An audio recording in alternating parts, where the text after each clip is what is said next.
Good evening, everyone. Welcome.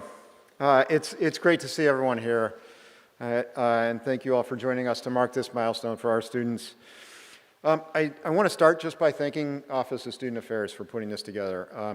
It's been a long time since we've been able to have in-person events, and I really want to thank everybody in Student Affairs for making this possible for us, and for being creative about how we can do this and gather together. So thank you all for doing that. I also want to, thanks.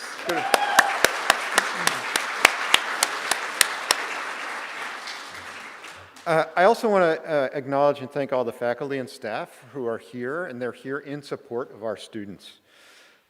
They're really here because they recognize the importance of this milestone, and they wanted to share it with you. So I want to thank them for being here.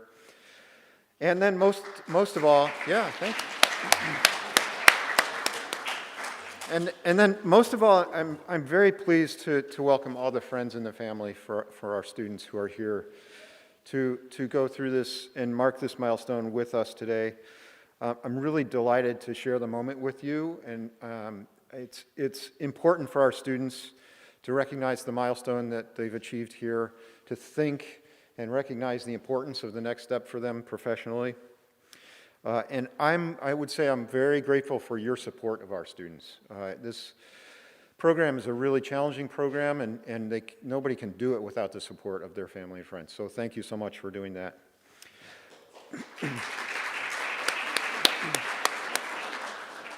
So for our students today, we're gathering to celebrate your ascension into the formal clinical training part of the curriculum. And as a single moment in time, right now, you're standing at a threshold. So the speakers today have actually been selected to really help represent different sides of that threshold. You have a close colleague who recently crossed that threshold. You have a colleague amongst you who is walking over that threshold with you. You have faculty who have shepherded you right to this point at this threshold. And you have faculty who are ready and willing to guide you on the other side as you step across that threshold. We also have the opportunity to, and this is probably something we don't do often enough, but the opportunity to celebrate the contributions that our residents make in welcoming you as you step across that threshold, and in their role and their demonstrating their role and their commitment and excellence in clinical training. So on behalf of the faculty and staff, I can say that we're incredibly proud of all of you for getting to this threshold and marking this milestone. We're equally excited as we bear witness to your further growth. The growth and intellectual growth that you'll go through in the next few years is going to be incredible, and we love witnessing that with you and being part of that with you. We actually know of your potential, and we're really excited to see you and help you reach that potential. So thanks again for being here. It's really a great honor for me to be here, and it is my pleasure now to introduce Dr. Allison Holmes, Associate Professor of Pediatrics and Associate Dean of Student Affairs, and she'll be leading our program tonight. Dr. Holmes.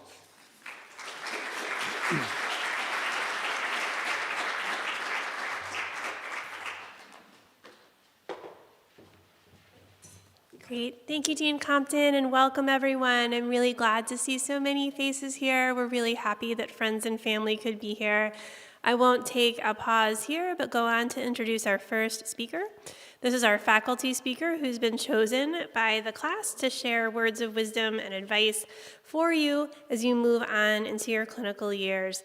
So today we have Dr. Larry Myers, who is an associate professor in the Departments of Medical Education and Biochemistry and Cell Biology. Dr. Myers, welcome.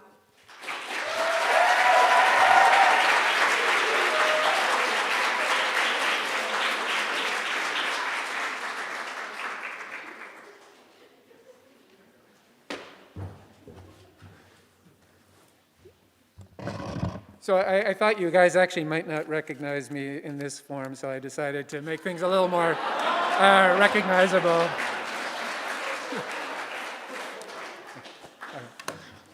Now I have to figure out how to get this going.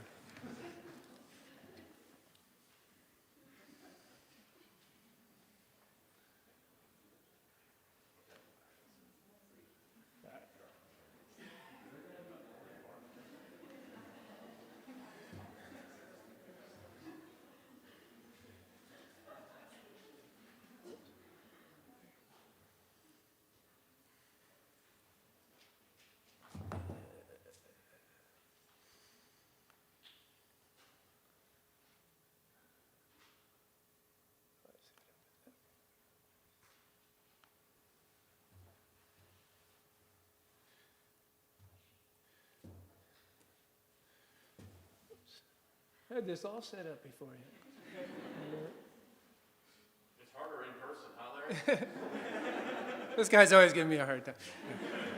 All right, so, when I think about transitions, right, we got two parts to that. In anticipating what's coming next, but also considering what's come before and what we want to bring with us from what came before.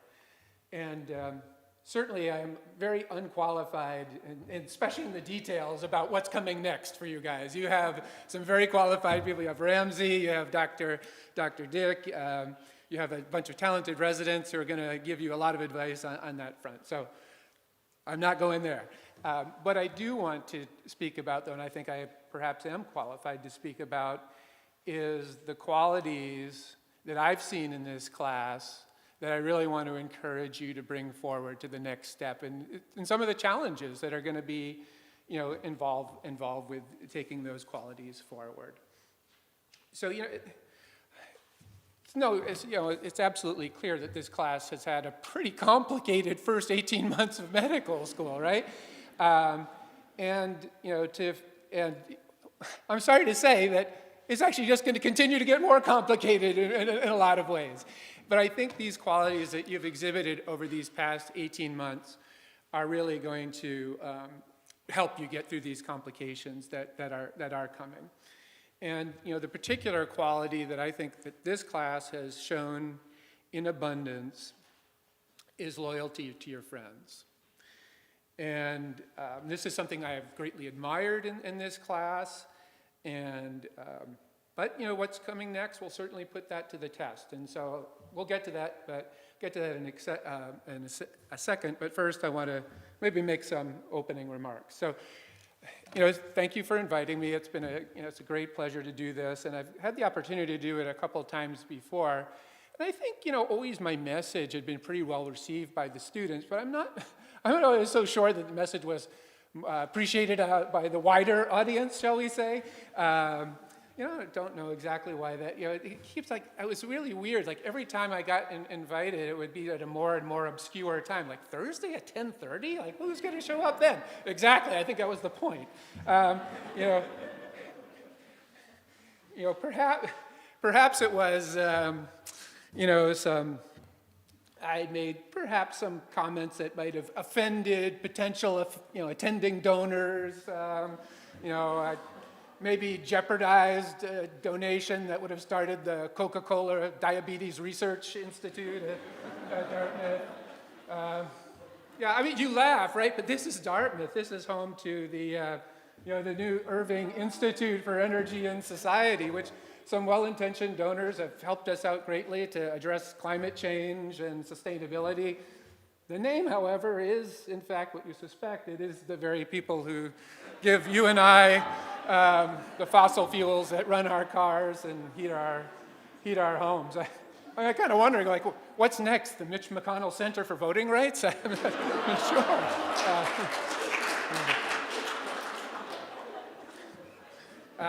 sure. So I get the Coca-Cola Diabetes Center. Perhaps that's a little bit of a reach, but I'm beginning to think I was just got this publication this past fall of all the great and good donors who help us have such a wonderful school and a terrific medical center. And surely enough, among the donors there, the Coca-Cola bottling company of Northern New England. So maybe the Coca-Cola Diabetes Center, I haven't jeopardized it yet, so I think there's a chance still. So if you want to go for it, I'll go for it.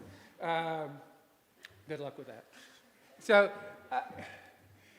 so you may be asking yourself at this point, what is this guy talking about? What's his point?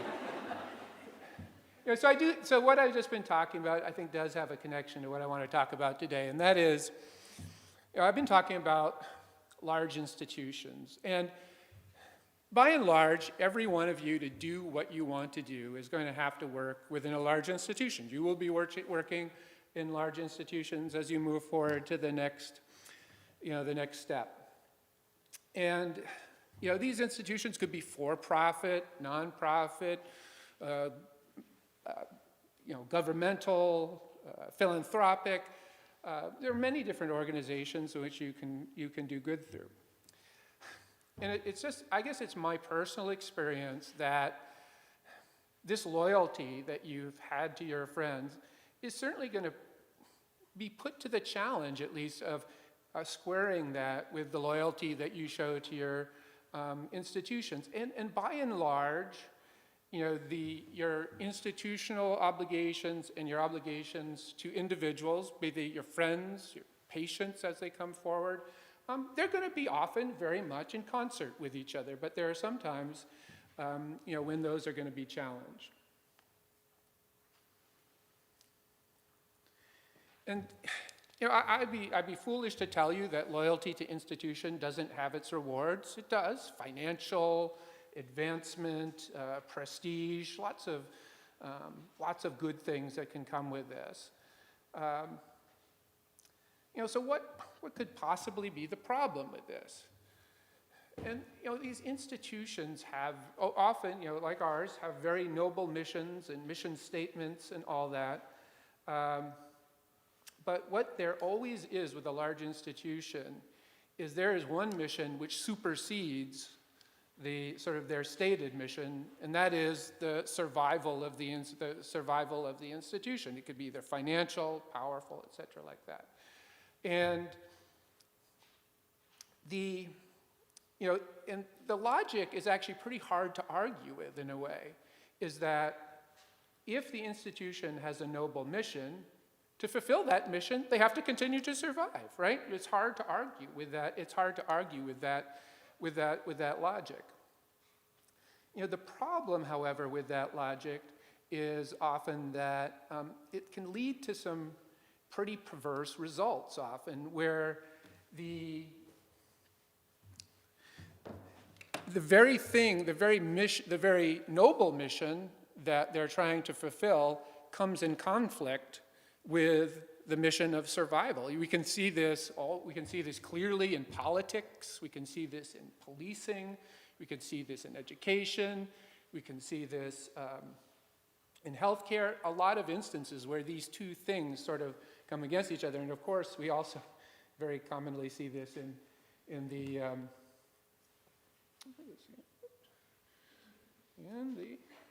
media as well, right? I mean, you call me naive, but I really don't think these entities sort of came upon this and just said, this is what I want to be, right? I think they honestly had very sort of probably, very noble obligations or interests in journalism. So, you know, I guess the question is, you know, how do we avoid this?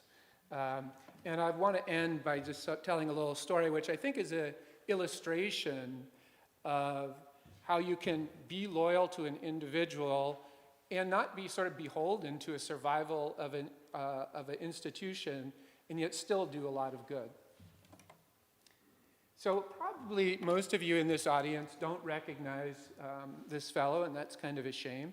But you almost certainly recognize this guy, Jeff Bezos, right? And so the person on my right is Julius Rosenwald, and he was born about 100 years before Jeff Bezos, and kind of made his fortune in the same way that Jeff Bezos made his fortune. And to understand maybe exactly how he made his fortune, I'll give a little illustration here. So I don't know how great this picture is going to come across, but I can't resist showing it. So the two folks in the middle there are my great-grandparents, Dan and Etta. They ran a farm, a dairy farm in central Vermont in the early 1900s, surrounded by their family there. And if they needed something on the farm, they couldn't order it from Amazon, right? So Rosenwald made his fortune by providing them a way to order what they need. And just by the way, the little girl in the middle there has had a lot of accomplishments in life. Maybe one, I don't know if she's proud of or not, she's my mom, and will turn 90 in a couple of weeks, just to give you a sense of time here. So we'll see, God willing. Yeah, so Rosenwald started this thing called, or was a major investor in something called the Sears Roebuck catalog, which probably our younger students have absolutely no idea what this was. But it was a way for people in rural areas to get all sorts of products pretty much as broad as Amazon itself.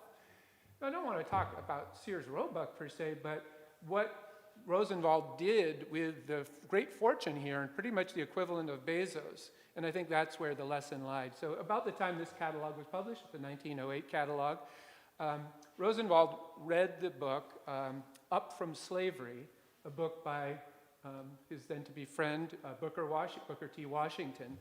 And he was so impressed with this and the ideas of Washington that he just said to himself, this is the way I want to get rid of my money.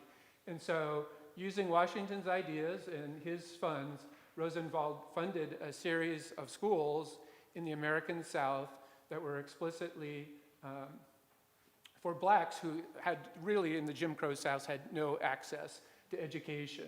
And they came up with a bunch of really novel ideas on how to do this, and these schools were largely very successful. I don't want to necessarily talk about the schools, but I want to talk about the way Rosenwald did this. One is he picked an individual who had great ideas and put his trust in that individual. And two is he demanded that all the funds that he gave, which was essentially his entire fortune, be spent within a few years of his death. So this was an institution which wasn't meant for survival. It was exactly the opposite. He wanted just to put those funds to rest, and indeed that happened. And the result is that by 1932, there were 5,000 school buildings built in communities which really bridged the gap between the severe Jim Crow and then desegregation, and largely been credited with a lot of success. And by 1932, all the money had been spent. The Rosenwald Fund no longer exists. The Rosenwald schools no longer exist. Sears Roebuck largely no longer exists.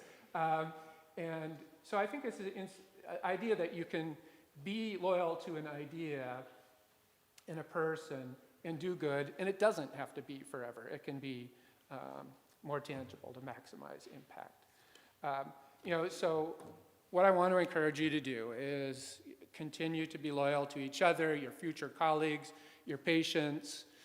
The benefits, maybe not as tangible as something like advancement or financial gain, but I just say in my personal experience, 99.9% of the time when you show loyalty and friendship to another person, you'll get that back actually many, many-fold times more. So there's great benefits to that, I think. The consequences of betraying that loyalty, well, I'm not one to focus on the negative, but I know someone who is, and that's Dante. And in Dante's Inferno, right, there are 9 circles of hell. And the very, very lowest circle of hell, that's the worst one. And then at the very, very center of that ring, that's the very, very worst, all right? And so who resides at that very center of the worst circle of hell? It's Cassius and Brutus and Judas Iscariot, those who were disloyal to their friends. So take that as a warning, perhaps, a friendly one. All right? So please have a wonderful time. Stay loyal to your friends. All will be good, all right?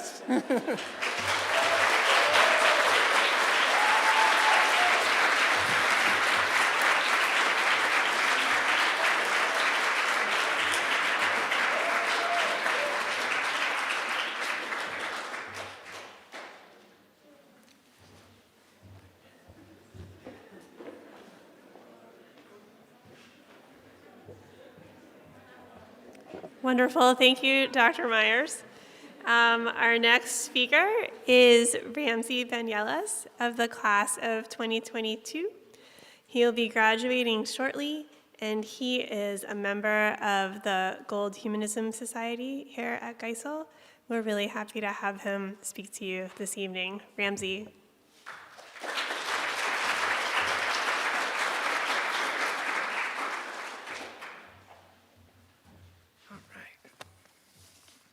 Okay. Wow. Hi, everyone. All right, so thank you to Dr. Holmes for that wonderful introduction, and thank you to the Student Affairs team and our various deans for putting together this reception. It's really a pleasure to congratulate you all on this really exciting transition in your lives. So I don't have a slideshow, but I will do my best to entertain you here. And I thought about what I could provide you all as you're making this transition, and I thought about the guidance that I received when I was in your shoes, as I was transitioning into my third year. Now that I'm graduating, it's kind of nice to look back. And I think, I went to people who were fourth years when I was a second year, and I asked them what went well, what didn't, and tried to sort of summarize 3 of the themes that really resonated with all of them. And as I'm sure you know, one of the greatest strengths of Geisel, and I would argue kind of Dartmouth as a whole, something that your class really has embodied, is this strong sense of community amongst its students and this willingness to go above and beyond to support one another. So sort of keep that in mind as you are soon to be third and fourth years and you look back to the second years who are looking forward. So the first theme is to approach your introduction to the clinical world with the energy and passion you hope to bring to it every single day of your career. And I say this because in the next couple of months, when you enter the hospital or you enter the clinic, you're going to be setting a precedent. You're going to come up with a rhythm for how you get ready in the morning. You're going to show how you're going to learn in a new environment, how you're going to adapt to new situations. And you're going to develop a mindset for which you're going to bring to work every single day. And with that in mind, if human nature is to seek out and maintain a rhythm, a system for yourself to follow, then you want to establish one that will both be successful and enriching both for yourself and for your patients. So there's one. The second is to take meaningful time to reflect and regroup on your experiences. I don't think that medicine is really for the faint of heart. It's really exciting. It's a wonderful experience. It's rewarding. It's inspiring. But it can really be heartbreaking sometimes. And to add to that, some of the clinical hours can sometimes be a little bit taxing. But in order to sort of adapt to that, I think it's really important to establish time for yourself. And that can mean different things to different people. It can mean relaxing and doing what you enjoy. It can mean spending time with the people that you love. And it can mean sort of filling yourself up, as far as sort of that expression goes, so that you don't show up as an empty vessel when you're ready to serve the patients that you seek to support. The last theme here, and perhaps the most important reflection, is I always try to remember to do right by my patients. And I think that seems like a very intuitive thing, and it is, but you have to remember that it is easy to slip and lose some of the humanity behind medicine. And there's a variety of reasons to that. Volume and time limits can really strain good intentions. But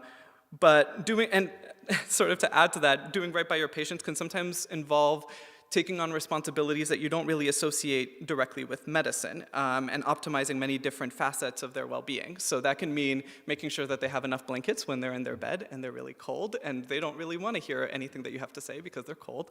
And it can also mean just sitting there and listening as they talk about their extended family.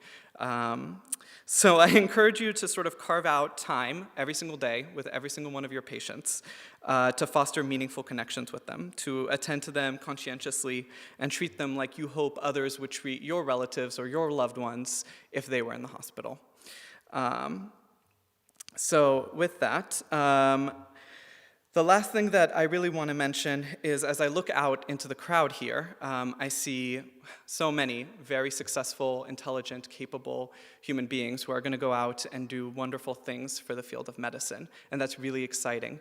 I wish you only success and happiness along that journey, and I encourage you to remember the power and the importance of acknowledging the many tribes that have supported you and cheered you on along the way, and sort of guide you into this exciting next phase in your careers. So best of luck.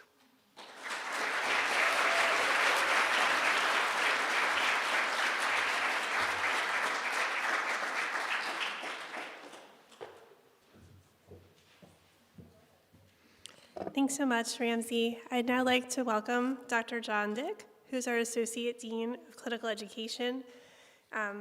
He is going to welcome you to the clinical years.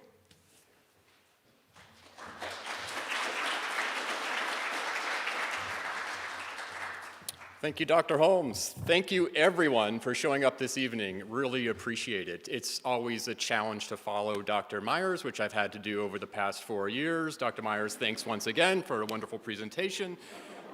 And usually a very amazing, fourth-year medical student who has once again sort of amazed us. So Ramsey, thank you very much. I appreciate it.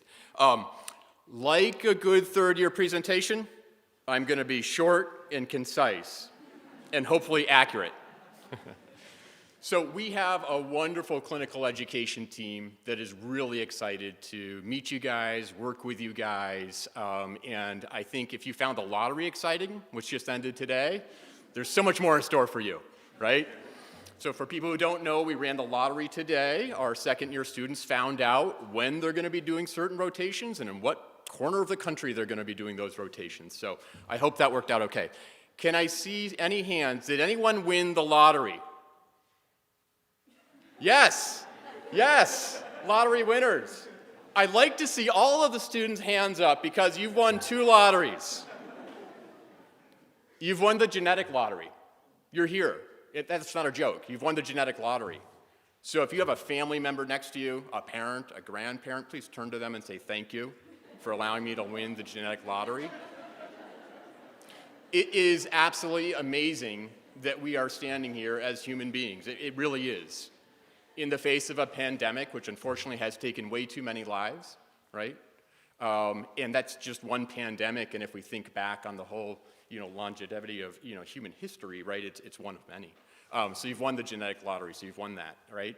And in reality, actually, you've all won the lottery. You all got the 6 clerkships that you need to move through the coming year, and we're super excited for that, okay? All right, so remember that. As I said, we've got a wonderful team. I want to just express that sometimes we think very, very locally when we're thinking about the teams, right? And many of you have spent the past 2 years here very locally. Although during the pandemic, you might have spread out and been very not local, right? But you're coming back to a local source right now. In the clinical years, you're going to be all over the place. I actually think this is a really great thing about Geisel. I hope it's one of the reasons why you chose to come to Geisel. You're going to see so many different types of patients. You're going to be so many different geographic areas, types of hospitals, types of clinics, types of care structures. And you're going to learn from each of them, right? And you're going to decide in the future, hey, this is the type of care structure that I want to be in, that I think I can contribute to the most. So use this coming year to really sort of soak that up. Even if it wasn't the site you necessarily wanted to go to, there's going to be learning at every single site that you do go to. And you'll make that a part of your practice going forward, okay?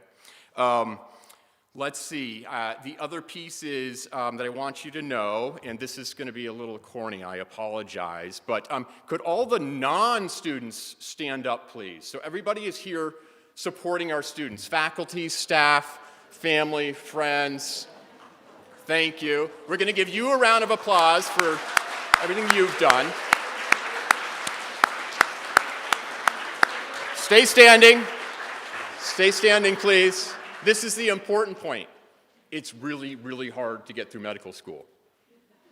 It is. I've been there. It was hard. I always relied upon my friends, my family members, the physicians I worked with, the staff that supported me to get me through.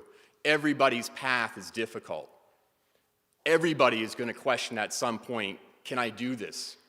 Should I do this? Is this the right thing? I'd like you to turn to the students around you and say, we are here to support you in your path to becoming a physician. Please do that now.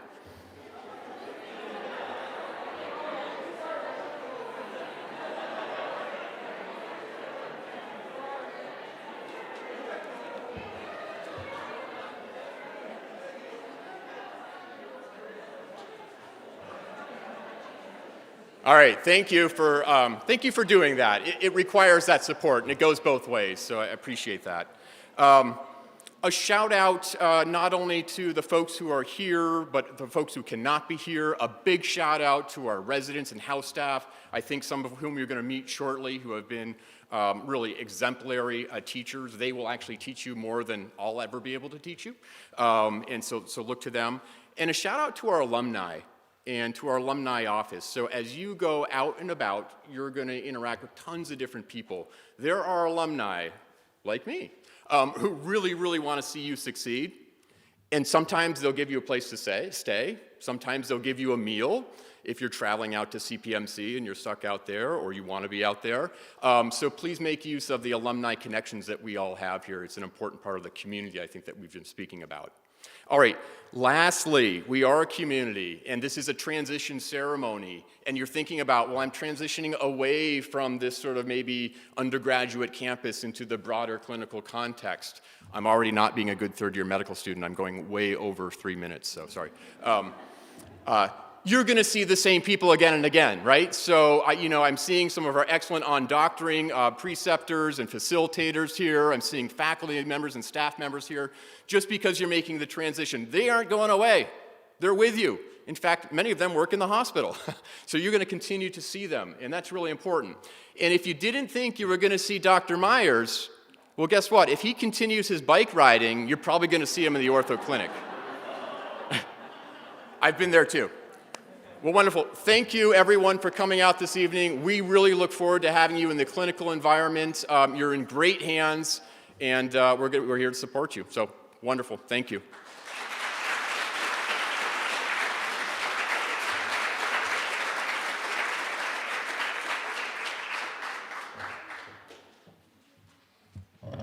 Great. Thank you very much, Dr. Dick. So now is the time we're going to recognize the residents who've come to be with us this evening. These are the residents who this year were voted by the clinical students to receive the Humanism and Excellence in Teaching Awards. So these residents were elected by the current third-year class for their exemplary leadership, compassion, and humanism towards colleagues, patients, and students.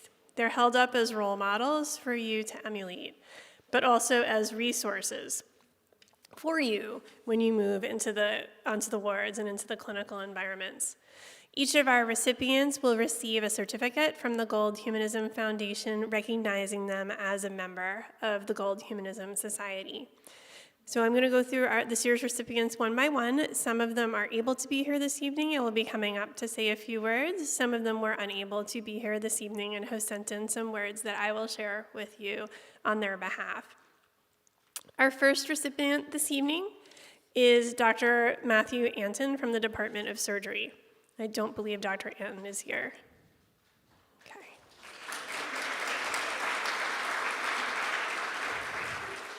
What Dr. Anton wanted to share with you is to understand the vital role that you will play as the medical student on the team. You will have less responsibility than other members of the team, which gives you more time to research clinical questions and situations that arise. He guides you to always show up early and appear interested in the specialty of the rotation that you are on, and to constantly ask yourself, what could I do to help the team to provide optimal patient care? So thank Dr. Anton, although he's not here. Our next recipient also, and Dr. Anton is from the Department of Surgery, my apologies. Next we have Dr. Charlie Burney, also from the Department of Surgery, who I believe also is unable to attend this evening. Dr. Burney wanted to say to you to please keep your eyes open and don't lose sight of why you came to medical school. This is your best opportunity to experience everything with a fresh perspective, and maybe the only time you get to experience so much of what medicine has to offer.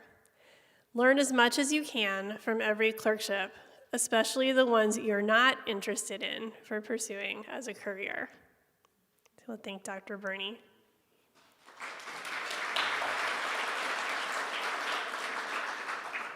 Our third recipient this evening is also from the Department of Surgery, Dr. Justin Cerrone.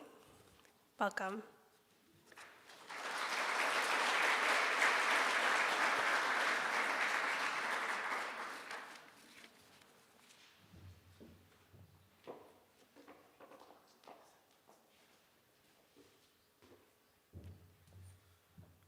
Well, first I want to say thank you to everybody who nominated me to get me up here again. It's really, truly an honor. I'm not really sure what I'm doing or what I did, but I'm glad that it had an impact on somebody. Could congratulations, everybody, for making it to this point. This is like finally when med school, in my opinion, becomes fun, and like you leave the classroom and get to do all of the stuff where you actually get to see patients, and it's a great time. It is definitely going to be a tiring experience for you. It's tiring in a different way, unlike lectures where you're tired from like reading textbooks and watching lectures all day long. This is tiring because it's also a little bit overwhelming. I tell people now that I basically am currently on my 100th month of surgery rotation. I've been doing it a very long time, and it's finally my last year. But when you join the services, just be patient with yourself and be patient with the patients. It's very challenging to transition from the textbook answer to somebody who shows up with 20 different problems. I think Dr. Burney just mentioned, Charlie mentioned, to be kind of like proactive with your learning. When you guys are on the services with us, if you're interested in doing things, we will let you do lots. In the surgery department, get to have students operate and do rather large portions of the procedure if they're interested in doing it, and they're able to and have practiced ahead of time. But you have to be proactive with that. The big things that I just want to end here with is that we're all a family in the hospital. I spend more time with my co-residents and the students than I do anybody I'm actually related to. So we're really like there to have fun in a sense and enjoy each other's company. We're not scary. Surgeons especially are not scary, hence why 5 of the 6 recipients tonight are from the Department of Surgery or one of its branches. To echo what Charlie said as well, learn and try things you didn't expect to enjoy. My backup plan was psych when I started all of this. When I was in med school, I loved my psych rotation and am now going into trauma surgery because it's just the pathway that I took. But be open to that. I never thought I would ever like psych, and it was actually a really great experience for me. I don't have anything else to offer. I think I'll actually get to work with some of you because you guys start your clinicals a little sooner now this year, which is great. So I'll get to work with a few of you in the next several months, and I'm looking forward to it. But if you ever see me around the hospital and have any questions or concerns about anything at all, please feel free to grab me, and I'm happy to help at any time. But again, thank you for nominating me.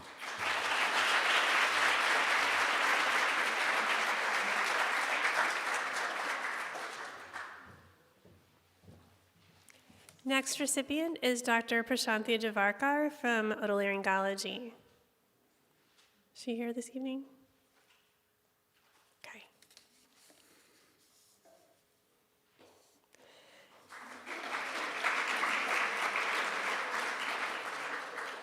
Next we have Dr. John Cantor from neurosurgery.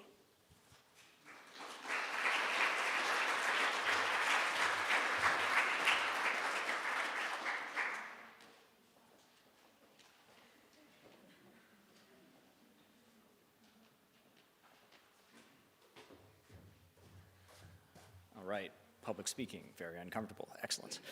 I'd like to thank everybody for this. I have not met any of the Geisel faculty. I recognize some clinical faculty, which is great. This is really an honor.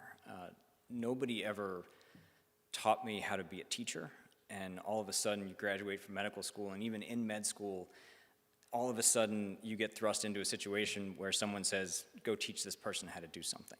And it's shocking and scary, and it lets you become a better clinician when you have to teach someone how to do something. Because not only do I have to know how to do it or know what they're doing, I have to know how to undo the thing that they screw up, if they screw up. So that's a terrifying thing, and I'm 5.5 years into this with a year and a half to go, and it's a learning curve. And if there's 2 things that I could challenge each and every student that comes through our service to do, there's 2 things. One is to commit fully, because even if you're not going to be a surgeon, you're going to do something else. You're never going to see the inside of somebody's skull. You're never going to look at a brain for the rest of your life. This is the last time that you're going to get to see that then, which makes it the most important time that you get to see it, because you need to remember what happens. You need to know what a patient of yours is going to go through when you tell them that you're going to refer them to see a neurosurgeon or a general surgeon or an orthopedic surgeon, because they're going to be scared and you're going to have to talk them through it. The second thing is, I need you to be okay being wrong. It's really important to be wrong confidently when you're a med student. And if I ask you a question and you have no idea what the answer is, that's fine. Tell me something and be okay with it, because this is the last time that you're going to get to be confidently wrong and not be responsible for the outcome. You have so many layers of protection. You have junior residents and senior residents and chief residents and attendings above you that are going to look after you and help out and teach you what you need to know. And every year from here on out, those layers of protection get peeled away, and you become more and more responsible for the decisions that you have to make. It is a burden, it is an honor, it is awesome. This job is amazing. And I'm looking back 7 years ago, I was sitting in the seats that you are, and this is a cool thing, and thank you.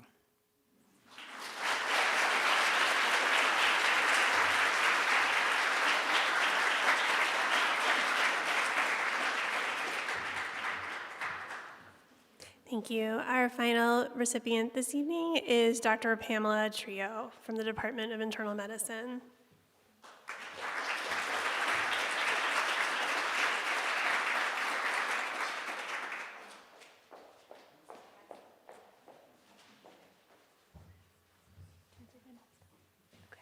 Hi, guys. Thank you so much. Thank you to your third-year classmates who nominated me for this. It's really a huge honor. I'm very happy to represent medicine. Way to go, surgery. I'm a little jealous I never rotated in your surgery department, because clearly they're phenomenal. So just to say a few words about how to succeed on the floor, you've heard such good advice. All of it's true.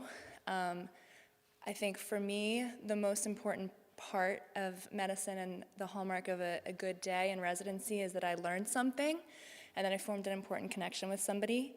And those two things have made this very hard job doable and worth it. You will learn something every day because there's so much to learn. You'll learn something every day for the rest of your life probably, which is great, it's a privilege.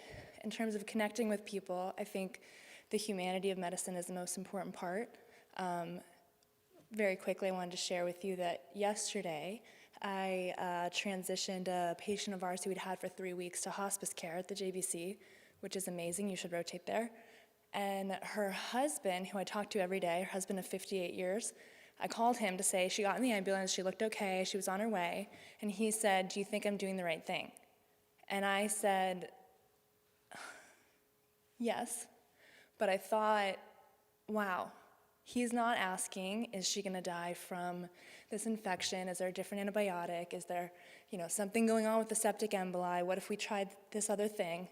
He's asking, in my opinion, as the doctor that took care of her for 3 weeks, do I think that he's doing the right thing, not pursuing further care to stave off her death? That's his wife of 58 years. And I think that, to me, that experience, which you will have, is really the humanism in medicine and the part that makes it so important. And I want you to remember the responsibility that comes with that and to feel humbled by it, that you will serve such an important part in your patients' lives, and they don't ask to be your patients, they just get you, and they're very lucky to have you. And I want you to remember how lucky you are to be in their life as well, and to learn and to stay humbled by that. So I hope you guys enjoy medicine. I hope you enjoy your rotations. I know you'll enjoy surgery. And I think when you feel scared or sad or like you shouldn't be there, because at some point you will, I hope that you can remember to feel humble and you come ask us for help, because all of us have felt that way. And now you have my name, it's written down. So you can ask Tina for my email too. I would love to get coffee. We've all felt that way, and you'll all be amazing. And I can't wait to see you out there. Thanks, guys.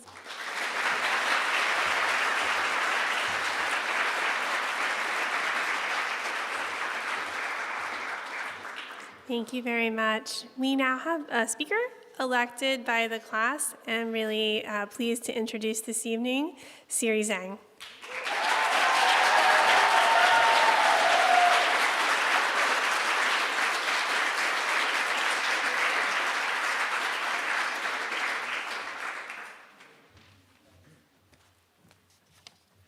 Hello.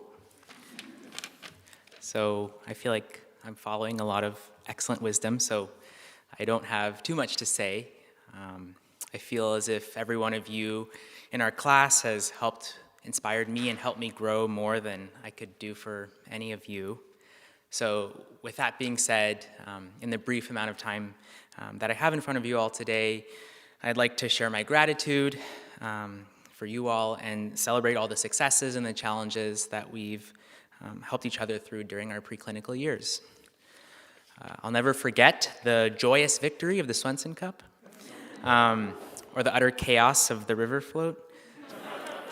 Half of you don't remember that. Half of us were swimming to push the thing. Anyways, it's joyful memories like these that embody the unity of our class and help give me the confidence that we can handle any of the structural and interpersonal challenges that we might encounter during our clinical years.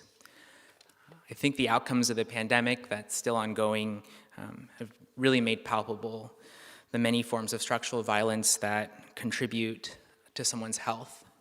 The color of your skin, where you live, how much money you make, these are all salient comorbidities that determine whether or not you're healthy, whether or not you have access to quality health care and dignity to health care. I think on top of the racism and the other forms of structural violence that add challenge to health care, the toll that medicine can take on providers has also become apparent during the pandemic. Hearing stories about burnout, bearing witness to suffering, that seems to be enough, but burnout coupled with sometimes the power dynamics that might come at play in a clinical space just adds to all of that. With all that being said, I can say with absolute confidence and certainty that each and every one of us can weather through these challenges and come out stronger and more caring and more optimistic about the path that we've all decided to embark on. And I say that because as a class, we all have each other. We've stood up for each other and support each other through successes and challenges, and I know that we have the capacity to make medicine better. Even as we head to separate corners of the country to start our clerkships, I know the distance won't be able to hinder the support that we have for each other, and we'll still continue to come together in times of need and in times of success. Ultimately, these experiences that we share as a class will always matter to us and will always be a part of us, and that can never be taken away. Not a single day goes by where I'm not reminded of the empathy, the compassion, the innovation, the creativity, and the joy that you all put into our medical education.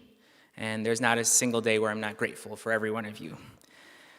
If there's any group of people that's capable of using their education to enhance and brighten the healthcare system around the world and around us in an intentional and meaningful way, it's all of you.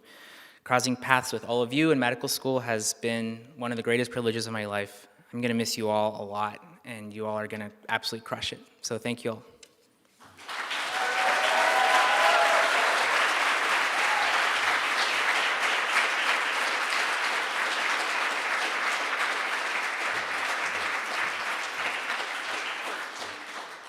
Okay.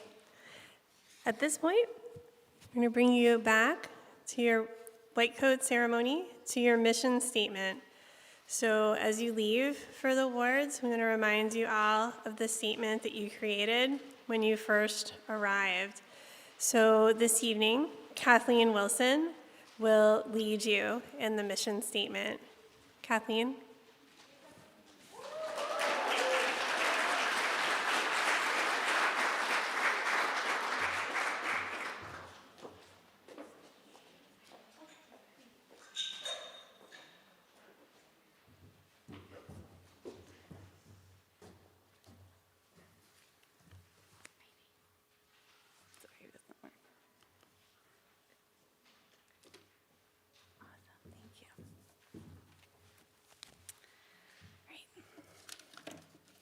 The practice of medicine is a commitment that reaches far beyond the core tenets of preventing and relieving illness.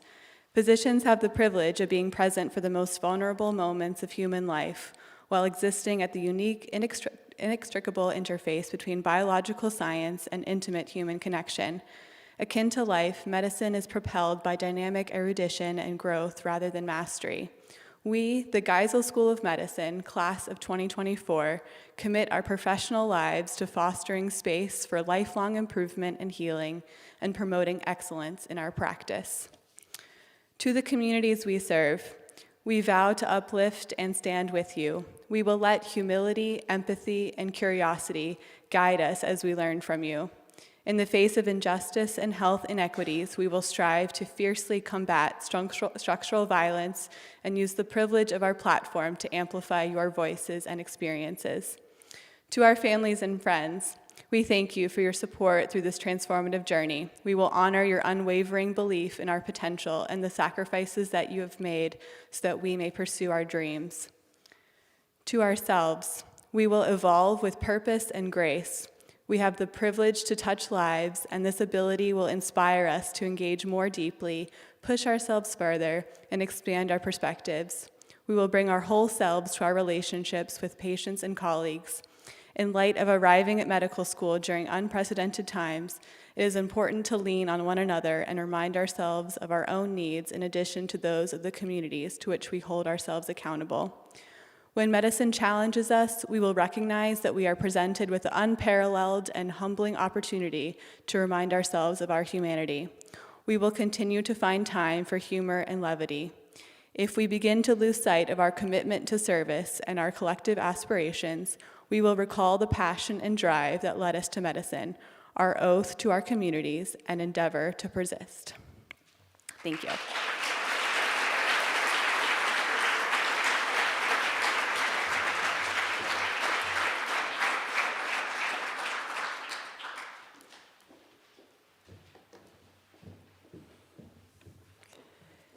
Well, to close this evening, really excited to see all of you here and glad that we could have this time together tonight. Glad to see so many friends and family in the audience.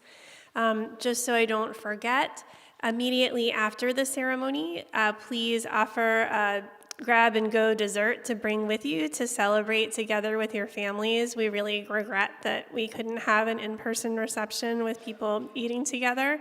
We thought the next best thing was to have a shared dessert where everybody could go with their groups and then at least eat the same thing together after being together this evening here. That's the idea anyway. Please also make sure, although it was warm today, the Alumni Association has lovely Geisel blankets ready for you. I hear you will need them again in about 36 hours, so... I just have a few words before we go this evening because I am a member of the clinical faculty and I am really looking forward to working with many of you as you come into your pediatric clerkship. I want to take us back to maybe around the time that some of you are making the decision to come here. We'll go back to March 11th, 2020. I was on service that week. I was on the newborn medicine service at Dartmouth Hitchcock. And I pulled into the parking lot early, and there was something on the radio about how the NBA season was over. And I was like, okay, that's interesting, but there's a baby in room 3 with low blood sugar, one in room 9 on phototherapy for jaundice, and the family in room 11. I'm actually not really sure they have a place to go home this evening when they bring their newborn home from the hospital. So I didn't really kind of totally tune into that whole basketball thing. There was a resident with me and a couple students working on the service that day. It was busy and we did what we usually do. Of course, you know what happened the next weekend. My 4 kids were all home from school in a few days. We had the match the next week and we really weren't sure what was going to happen. My next week back in the hospital was the first week of April. The clinical students were not on their rotations at that point. I was with a resident. And well, babies can't be born by telemedicine, so there we were doing the same thing that we always do in the same place, pretty much unchanged, apart from the masks and the face shields that we were wearing at that point to take care of patients. A day or two, though, I was actually really glad that students weren't with us for a few weeks. It was a bit of a scary time. The hospital was really empty. You could hear echoes in the walls. It was kind of frightening. It was pretty sad. It was me and the resident. A lot of the nurses were crying for various reasons. We didn't know what was going to happen. A lot of people had families, partners that had lost their jobs. Their kids were home from school. It was not a great time. But then things started to change kind of quickly. After a month or so, things were okay in the hospital, and we were coming to work every day, and we were seeing each other, and we were working, and we were doing the same things that we had done day after week, and day after day, and week after week, and month after month, and it didn't change. We were still taking care of families and babies.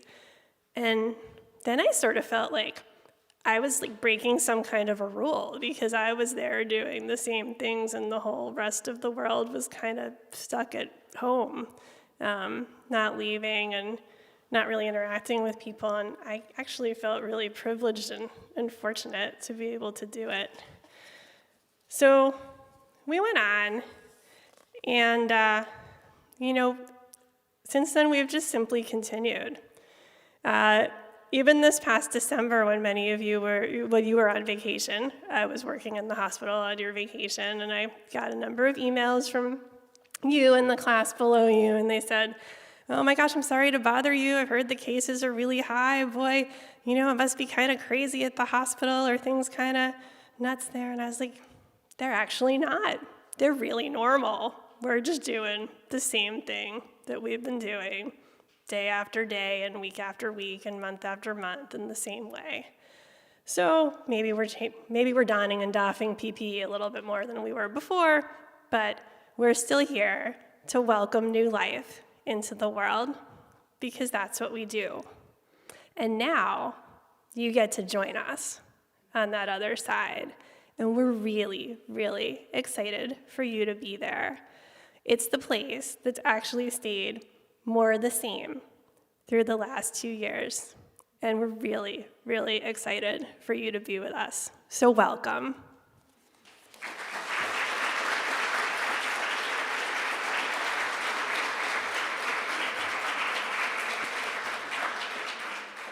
And don't forget your cake and your blanket.